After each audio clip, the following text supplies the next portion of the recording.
ეხლა კულისებში ესე იგი ბატონმა შოთამ რაღაცა ერთ თიზერი მაქვს, რომელიც ჰურორს მიეკუთვნება და ეს იყო უფრო სოციალურ თემაზე აგებული, რომ ძალიან ბევრი კოლობა ხდება, ქალი კლავს კაცს და ან პირიქით და ნუ გავაკეთეთ ისე, რომ პირველი გავაკეთეთ ჰურორი.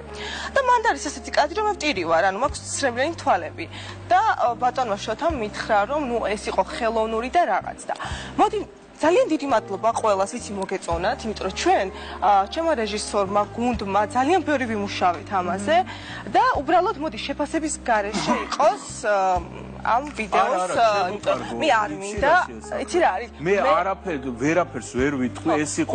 შენ არ აგარ ჯერ უფლება მე გეყოწები დაგირათ. მე როგორც მოხუც ადამიანს მეკითხება მომეწონათ თუ რა მე გეტყვი მე გიპასო როგორც მაყურებელმა კაცურად ვიძახე ხა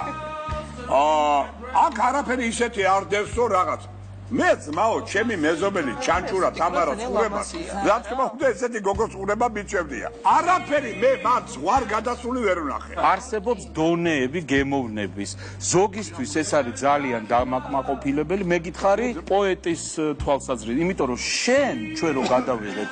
შენში არის რაც მე მომწონს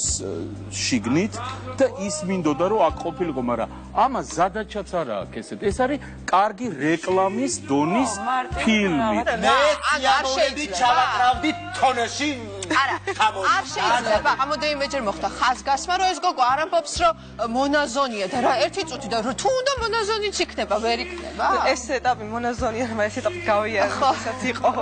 გასაგებია მე ვსაუბრობ იმაზე რომ ხდება სტიგმატიზაცია ქალებს ეს ჩემო მეგობრებო და საყვარელო ადამიანებო რამდენი ადამიანიც არსებობს